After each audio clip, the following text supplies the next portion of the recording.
Olá amigos, sejam bem-vindos a mais um vídeo do meu canal. Eu sou o Lucas Knipe. Vamos falar sobre o Brasileirão, né? Porque terminou ontem mais uma rodada, a 23ª. Teve também jogos de outras rodadas sendo feitas, teve da rodada 6 e da rodada 16, né? Que são os jogos atrasados do São Paulo, né? Um deles era do São Paulo, outro era um jogo atrasado, se não me falha a memória, do Grêmio contra o Goiás. Mas de qualquer jeito, eu vi muitos jogos acontecendo desde a quarta passada, um calendário maluco feito pela CBF, né? Acho que essa maluquice corresponde a basicamente a instituição que organiza o futebol brasileiro. Mas de qualquer maneira, temos aqui que comentar sobre os jogos. Acabou tendo um jogo que não foi realizado, que era Flamengo e Grêmio, possivelmente por causa da Libertadores, né? O Flamengo enfrenta o Racing nesse meio de semana, valendo uma vaga nas quartas de final. E não está numa boa situação, né? De qualquer maneira, a gente tem aqui para comentar os jogos, resultados e a classificação, por mais confuso que esteja o calendário. Primeiro, antes de começar a falar da 23ª, vamos falar da 16ª, porque quarta-feira tivemos Ceará e São Paulo. São Paulo começou ganhando o jogo, mas levou um empate, né? O time do Diniz começou jogando melhor, estava bem melhor em campo, só que acabou levando empate, né? Porque assim, normalmente o São Paulo do Diniz tem essa peculiaridade: joga bem um tempo e joga mal o outro. Foi assim que aconteceu no jogo contra o Bahia, que eles ganharam. Jogaram mal o primeiro tempo, mas no segundo tempo brilharam. Ali foi o inverso, né? O primeiro tempo foi muito bem, mas no segundo tempo acabou jogando mal. Até que depois de fazer o gol, o São Paulo começou a ficar meio nulo. De qualquer maneira, eles levaram o empate, aí teve a grande polêmica, porque há um gol corretamente anulado, né? O Pablo estava impedido, só que acontece, o VAR chega a dar o gol para o São Paulo, o juiz confirma, só que acontece, o juiz dá a ordem para iniciar o jogo, ali ele não pode voltar atrás. E ele volta, e assim, ele volta atrás e cancela o gol do São Paulo, mesmo tendo dado a ordem para iniciar o jogo. Então assim, ele foi errado naquela... na hora de dar a ordem para iniciar o jogo. Se não havia certeza absoluta de que era gol do São Paulo, não era para ter dado a ordem. E o fato é que causou uma confusão desnecessária. Mas a gente tem que falar para o São Paulo: era um gol ilegal e o São Paulo não jogou o suficiente para vencer o Ceará. O Ceará que consegue até conseguir bons resultados. O treinador Guto Ferreira tem uma ideia de jogo bem definida e que faz o time render mais do que a gente se esperava nessa temporada. Tivemos Atlético Mineiro e Botafogo. O Atlético Mineiro conseguindo uma boa vitória. Podia ter sido até mais, né? Eu acho que o Atlético estava jogando bem melhor. Mas pesando os desfalques, todos os jogadores que teve, né? Assim, por causa da Covid-19, o Atlético teve um surto dentro do time. Aconteceu que o Atlético conseguiu uma boa vitória. Então, assim, eu acho que por causa dos desfalques ainda venceu o Botafogo, por mais que o Botafogo esteja jogando muito mal. É uma boa vitória e na próxima rodada já deve ter a maioria de seus jogadores de volta, até mesmo o treinador Jorge Sampaoli. Mas ainda assim correu riscos que não era para correr, né? Tipo assim, o gol que sofre do Botafogo, o Atlético estava melhor no jogo, dava para ter vencido por mais. O Botafogo, convenhamos, né? Que situação, né? A situação do Botafogo é muito complicada. Acabaram de demitir o Ramon Dias porque ele não ia se recuperar a tempo, e agora, quando o Barroca iria assumir, ele está com Covid e o período de recuperação dele é depois do que o Ramon Dias estaria apto para treinar o time. Então, assim, é uma coisa absurda, é inacreditável o que acontece no Botafogo. E agora ver como é que o time vai se solucionar, porque a situação do time é muito delicada. O time é o 19º colocado e vem jogando muito mal essa temporada.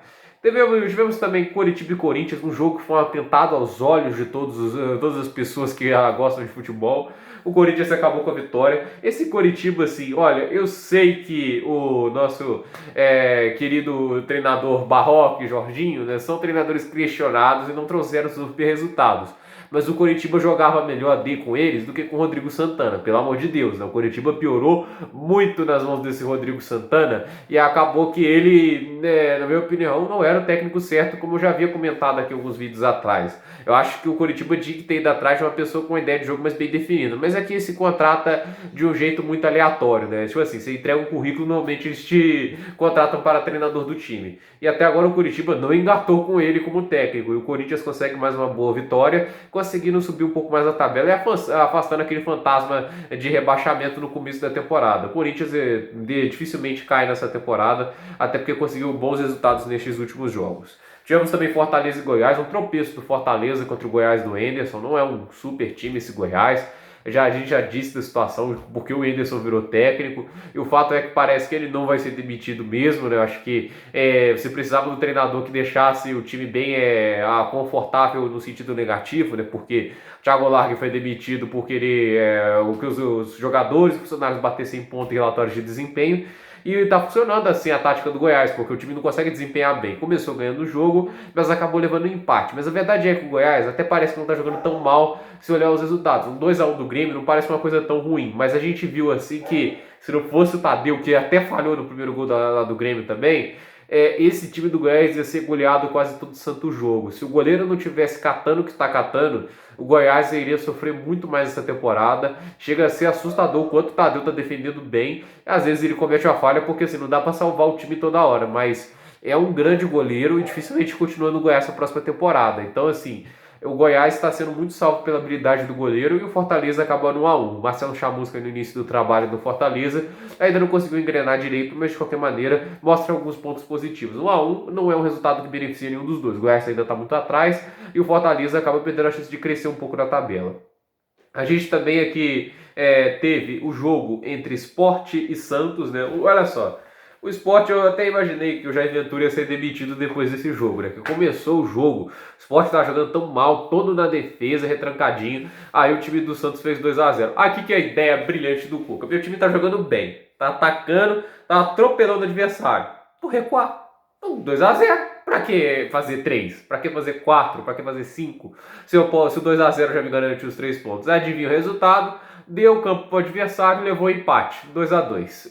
Isso aí é uma coisa. O Cuca não tá fazendo até um mau trabalho, eu já comentei aqui, mas essa é uma das coisas que eu temia quando ele era contratado, que eu falei no vídeo que ele foi contratado técnico do Santos, que eu temia muito essa postura às vezes do Santos, às vezes tá vencendo e jogar o time para trás. E às vezes você dá o campo ao adversário, você aumenta a motivação, você pode oferecer chances ao adversário e acaba acontecendo um empate. Mas no final, como o Santos tem muito mais qualidade que o Sport, e é um time que tem, assim, é mais bem treinado, né? Pese assim, os defeitos do Cuca, ele é melhor treinador que o Jair Ventura, já é campeão da Libertadores, possui muitos títulos em seu currículo, acabou vencendo o jogo por 4-2. E o Sport é aquela coisa, como eu disse, o time do Jair Ventura foi um time golfinho. Ele subiu lá em cima só para fazer graça. Muita gente me perguntava se o Sport ia ficar lá na parte de cima da tabela e eu disse, isso aí é mais fácil pensar o Sport lutando contra o rebaixamento do que brigando lá em cima.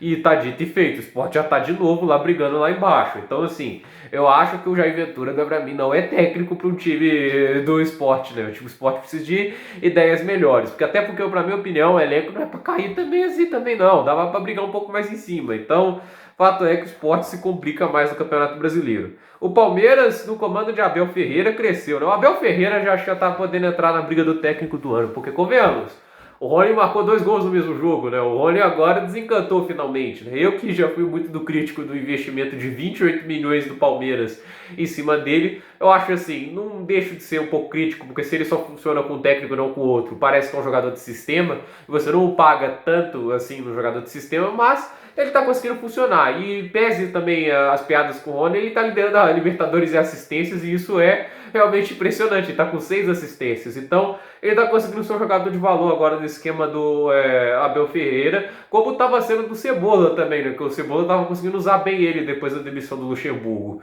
Então, assim, o Palmeiras conseguiu se encaixar e venceu com autoridade o Atlético Paranaense. Então, impressiona até agora o nível de jogo que o Palmeiras fez. 3-0, grande vitória, com muita força sobre um oponente que vinha de 4 vitórias seguidas. Então, assim, realmente foi uma grande atuação do Palmeiras. O Palmeiras é um dos candidatos ainda ao título, tá? Por causa dessa inconsistência dos times da frente, se o Palmeiras manter esse nível de futebol, é um time que é sim candidato, então assim, pode abrir o olho os times da frente. O Bahia enfrentou o São Paulo, né, e o São Paulo de novo sendo citado, né, a verdade é que o São Paulo dessa vez, assim, começou mal o jogo, mas quando engatou jogou muito bem, né, e a gente viu muito das qualidades do Diniz como técnico, um cara que, assim, conhece seus defeitos também, não tem medo de fazer o time ir pra frente, não é um cara covarde, coloca o time para ir para cima, eu acho isso muito legal. E o São Paulo foi muito efetivo, o Luciano jogando muito bem, e o Reinaldo também foi dando uma boa atuação, o Arboleda também fez o gol de cabeça. Eu acho assim, o São Paulo começou a se achar no elenco, né? Porque no início da temporada, né, o São Paulo estava muito mal, com o Pato, o Hernanes não estava jogando tão bem, o Pablo, assim, o São Paulo vai apostar nesses jogadores da base, e até mesmo em outros jogadores como o Luciano, os da base como o Gabriel Sá, o Tietê, ou agora o Arboleda chegando também, o Brenner. Foi a melhor coisa que o São Paulo fez na temporada e ser muito, muito mérito do Fernando Diniz. E agora o São Paulo se encaixou no elenco forte, que está conseguindo jogar em alto nível e em mais rodadas do que estava fazendo antes, né? O São Paulo está sendo mais constante, está tropeçando menos com os adversários e agora está um ponto da liderança com 2 jogos a menos. Então, assim, é uma campanha até agora impressionante de São Paulo e bem melhor que a da última temporada. Então, assim, São Paulo até agora é um grande time do Campeonato Brasileiro, né? Porque surpreende, né? Porque assim, por mais que o Palmeiras esteja jogando bem agora, o começo da temporada com o Luxemburgo foi uma negação. Então assim, se eu pudesse falar o time que mais surpreende até agora no Brasileirão é o São Paulo. O Fluminense do Odair Helma também impressiona bastante, mas eu dou esse título aí para o São Paulo do Fernando Diniz, porque muita pouca gente esperava que o Diniz iria levar o São Paulo na briga pelo título. E queira ou não, tá na briga pelo título o São Paulo, né? Tá com 2 jogos a menos e pode chegar a 40, e se não me engano, deixa eu só checar aqui, acho que 47 pontos, então assim, pode, enquanto os outros chegam no máximo aos seus 42, então tá numa situação muito boa o São Paulo neste momento. Vamos ver se eles conseguem manter essa boa fase. A gente também teve o jogo entre Atlético Goianiense e Internacional. Rapaz, Internacional no 0-0, não venceu até agora sob o comando de Abel Braga, só na Copa do Brasil, mas acabou eliminado, né, pro América Mineiro. E assim, a situação é complicada, né? O time agora já se desencontrou bastante, né? O Thiago Galhardo parou de fazer gols, né? E assim, o Kudê realmente era especial. É só ver o que ele tá fazendo agora na Espanha, porque o Celta de Vigo, nas 2 partidas dele, já produziu diversas chances de gol. O cara realmente é um treinador muito especial.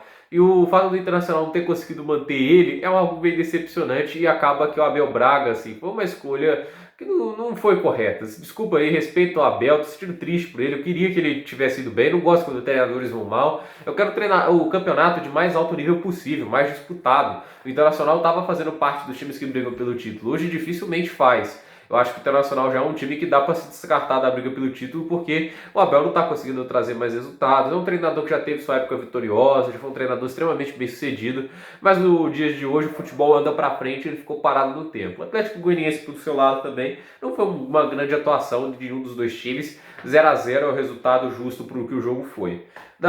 E o jogo atrasado da 6ª rodada tivemos Grêmio e Goiás. 2-1 não traduz o que o placar foi de verdade, né? O jogo foi de verdade, né? O placar traduz exatamente como foi. Mas o jogo, assim, o Grêmio começou com uma atuação alavassadora, finalizando, jogando o Goiás lá para trás. O Goiás não conseguia se respirar no começo do jogo. Foi o Grêmio que pressionou do início ao fim, só que acontece ali que tomou alguns gols, né? O Grêmio do Renato Gaúcho às vezes tem alguns apagões, e isso é um problema que tem que ser resolvido, mas é um time que já melhora bastante.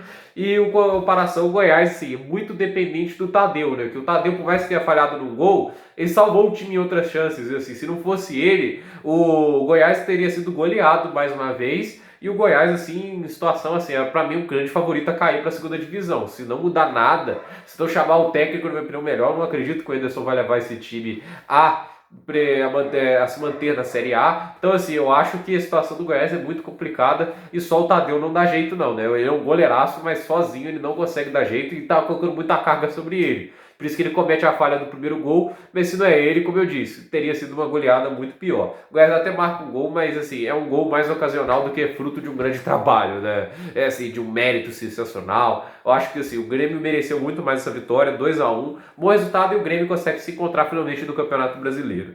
Tivemos também o Vasco e Ceará, né? O Vasco, assim, sem o Sapinto, parece ter muitas dificuldades. E com um surto de Covid dentro do time, que acabou tirando o Germancano, tirou o Thales Magno, jogadores de muita qualidade, o Vasco ficou com um time muito ruim em campo, né? O Ribamar é muito ruim, apesar de ter marcado o gol de pênalti. Tem um lance ali no treino que é uma coisa absurda, né? Que ele, na cara a cara com o gol, ele isola a bola, assim, uma coisa de um jeito...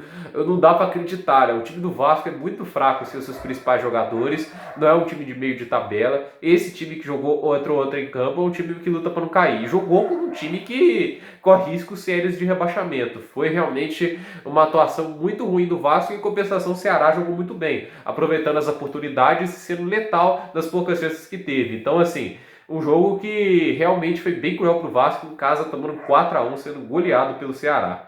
E para encerrar a rodada, tivemos um jogo assim, jogo chato, hein? Esse Fluminense e Botafogo, o Bragantino, quer dizer, Fluminense e Bragantino, eu não estou muito bem hoje, hein? Eu acabei de acordar também.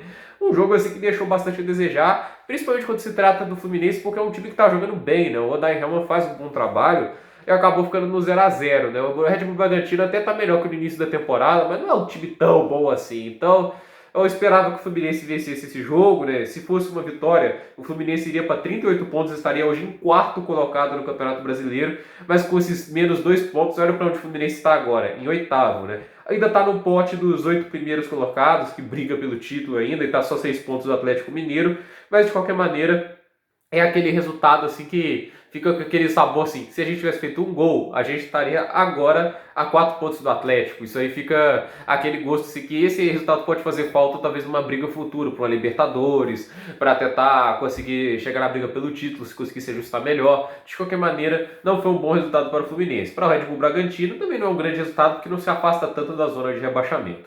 Como é que fica a classificação do Campeonato Brasileiro? Esse aqui eu vou ter que falar número de jogos, pontos, posso acabar me confundindo um pouquinho. Desculpa até pelo vídeo um pouco confuso, gente, mas é assim, né? Muita informação para falar. Primeiro lugar, o Atlético com 23 jogos e 42 pontos. Em segundo, São Paulo com 21 jogos e 41 pontos.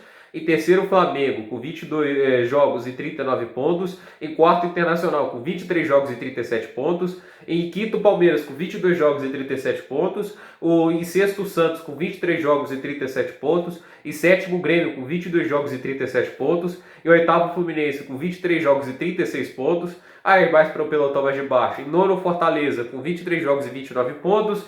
Em décimo, Ceará com 23 jogos e 29 pontos. Em décimo primeiro, Corinthians com 23 jogos e 29 pontos. Em décimo segundo, Atlético Paranaense, 23 jogos e 28 pontos. Em décimo terceiro, Bahia com 23 jogos e 28 pontos. Em décimo quarto, Atlético Goianiense com 23 jogos e 28 pontos. Em décimo quinto, com o Red Bull Bragantino com 23 jogos e 27 pontos. Em 16º, Sport Recife com 23 jogos e 25 pontos. O Vasco da Gama em 17º na zona de rebaixamento com 22 jogos e 24 pontos. Em 18º, Coritiba com 23 jogos e 20 pontos. Em 19º, Botafogo com 22 jogos e 20 pontos. Em 20º, o Goiás com 22 jogos e 16 pontos. Este é o lanterna do Campeonato Brasileiro, né?